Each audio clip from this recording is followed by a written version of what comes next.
want to tell you a story. Nabi story, yo. I want to tell you a story. Nabi story, yo. It's not a story.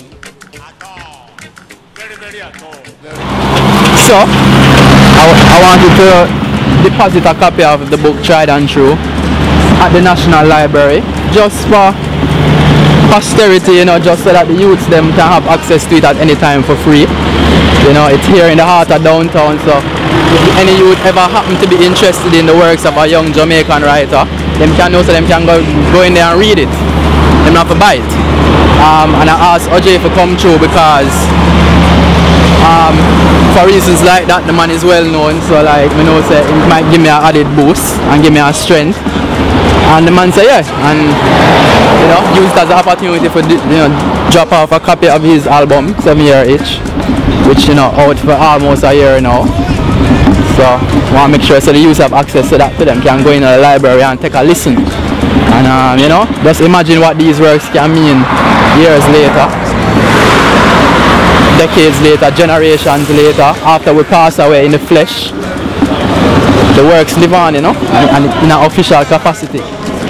This story that I've written, Tried and True, Revelations of a Rebellious Youth, it's my memoir. And you might ask, how come a young man, you know, writing a memoir? I'm not even 30 years old. And this book really documents the period post-college, 2006, to last year, 2010. I have loved Dutty Bookman, fell in love at first sight, and I suspect that the first sight was only the first physical sight. I believe that we have known each other spiritually. I believe that we was troublemakers together on board the ship. I believe that they were happy to drop us off.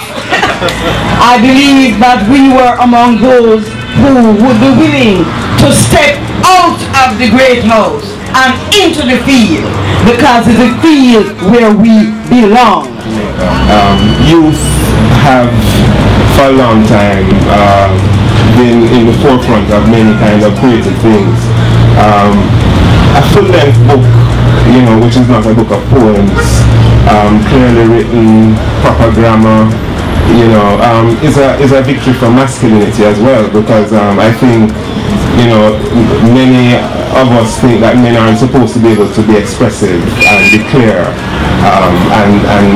and do that in a way which is inspiring.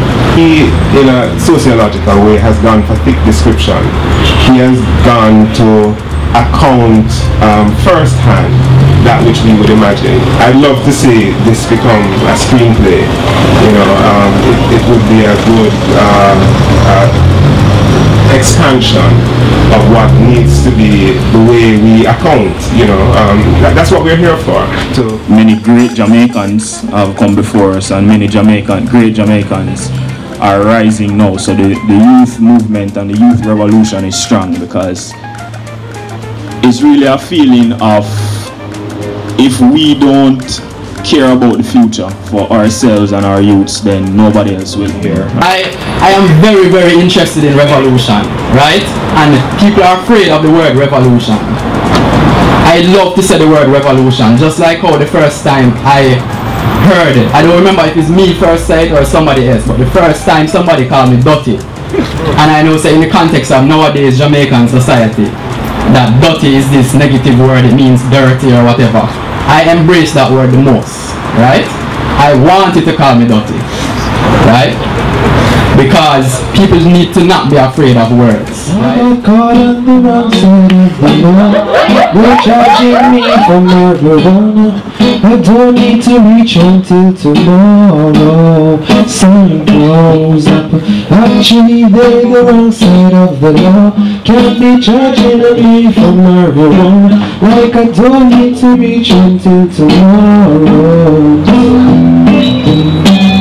Now many of you have heard this song many times, so to listen to it in the context of what Dutty just said, I want you to pay attention to the words that he actually said to these people, and so many of us are so afraid of, and how, you know, the representation of the fire, you know?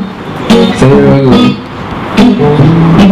Then you say, sometimes the dragon and the beast manifest itself in the form of the police. And I want to read a short part of the preface of the book that I think sums up why we're here and what we need to do to continue this revolutionary process. In the prologue, Dutty says, observe your signs keenly, interpret them wisely, and follow them with the most positive intentions.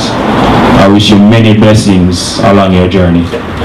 And I think that just sums it up, what it's all about. You know, it's a journey that continues from here on, and we feel proud and honored to know that Dutty has taken this step and in many ways paved the way for many more revolutionary works to come. So, big thanks.